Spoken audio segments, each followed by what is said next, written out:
Prakash spoke about some of the books I have written, and I was just wondering if I was to write a book, how would I describe Aruba? One of the most beautiful places in the world, Aruba. And as this evening reflects, one of the warmest people you can ever find anywhere in the world. Please, ladies and gentlemen, give yourself a big hand. Both my wife and I had heard a lot about the Dutch Caribbean, about Aruba before we came here, and we knew we were prepared for its beauty, and it truly is as beautiful, if not better, than people describe it.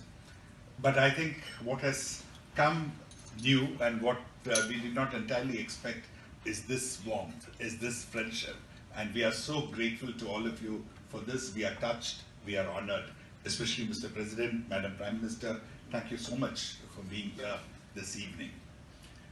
We, coming from India, there are many things that we are very proud of. And again, Prakash in his brief introduction mentioned the fact that I come from the far south of India. My wife comes from the northeast of India. She comes from the foothills of the Himalayas, the mountain regions of India, Darjeeling, where the best tea in the world comes from. And I come from the far south, the little state of Kerala, where in India, which has welcomed into our country Judaism, Islam, Christianity, the Portuguese, the Dutch, the British. We have always been at the crossroads of international trade and commerce, and India as a country as a whole is this huge melting pot. It is a country of extraordinary diversity that has to be seen, to be understood. I'm so happy that even little Aruba is a place where people of different nationalities come together. It's a place where different religions mix together, different ethnicities come together, but yet everybody lives in harmony and lives under a wonderful democracy. India is proud of its diversity. Equally, we are very proud of our democracy. 1.3 billion people living under one constitution, under a rule of law, with a very powerful parliament, with an independent judiciary, a vibrant civil society, and an extremely active press, which keeps everyone, whether it be political leaders, civil servants, ordinary citizens, everybody on their toes, wherever they see anything which is wrong or anything which needs to be done better. The last general elections in India was in 2014. Our parliament is for 5 years each term, the lower house of parliament, and the next one is due in 2019.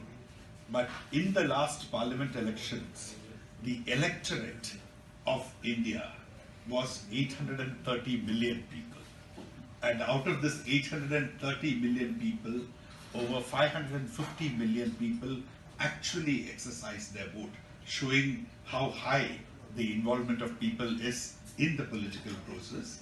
And may I also add, with a sense of pride, that every one of them voted using electronic voting machines, something which does not happen in the most developed countries of the world, and we all know how the United States has struggled with various voting systems in different parts of, in different states in its country. So we are a country of extraordinary diversity. We are a country which is proud to be a democracy, and we are happily a country which today is doing extremely well economically. According to the World Bank and the IMF, we are the fastest growing large economy in the world. We clocked 7.4 to 7.8% growth this year. We are scheduled to continue to maintain this level of growth in the coming 3 to 4 years. For the rest of the decade, India will surely grow at 7% plus. For the last 3 decades, India has been growing at almost 6% plus growth. Talking about India's economic growth, and this economic growth, as a good democracy, we are very particular, should be inclusive, should incorporate all sections of our people and should reach every corner of our country. Today, our government is embarked on a program of development which includes a large number of activities targeting the most underprivileged people of our country, the most backward regions of our country, and most important of all, sections of our community who deserve special attention, in particular women and also equally children. We are very proud. India has, I know, Madam Prime Minister, you are the first woman Prime Minister of Aruba. India has had Indira Gandhi, who is very well known across the world, one of the first woman leaders. We have had a woman president, and the Speaker of the Parliament currently, as well as the past Parliament, were both women. So we have women leading from the front in every sector of our society and our economy. We have many great business leaders in our country. But even as we celebrate and we take pride at all these achievements, we are very conscious that we have a long way to go. India, with a population of 1.3 billion people, has still a lot of poor people. Our infrastructure has to become world-class, and the government as well as the people are focusing on it. And more than anything else, we need to preserve, we need to nurture, we need to strengthen our democracy. We also need to make sure that economic growth continues to go forward so that we can bring jobs to our people, so that we can improve the quality of life of our people, and we can raise them to new standards which we see around the world. So this is the task that India is embarked on, and in this task, the Kingdom of Netherlands has been a great friend and partner. I don't know, ladies and gentlemen, how many of you know that at the time of independence of India, August 15, 1947, when our first Prime Minister raised the Indian flag for the first time at the Red Fort in New Delhi, there were 3 ambassadors already present there. They were the ambassadors of the US, of UK, and of the Netherlands. So the Netherlands was one of the first countries to be present when India was born. And ever since then, Netherlands has been a close friend, a partner, and a fellow traveler, encouraging India on the path of democracy, on the path of development. And we truly value and cherish this. And this relationship has progressively gone from strength to strength. And last year, in particular, was a very special year because we had Foreign Minister Bert Koenders visit India. We had Prime Minister Narendra Modi come to the Netherlands. He came to the Hague for a very important visit. We had one of our chief ministers of one of our most important provinces of the West Bengal, Chief Minister Mamta Banerjee, come to India, come to the Netherlands. We had the Minister for Food Processing come to Netherlands. And this beginning of this year, Prime Minister Narendra Modi had a meeting with Queen Maxima on the margins of the World Economic Forum in Davos. Queen Maxima is now preparing to visit India in the end of May. Prime Minister Rutte has already announced that he would like to visit India. He will go with a large ministerial delegation and a business delegation. King Willem-Alexander has also said he would like to visit India.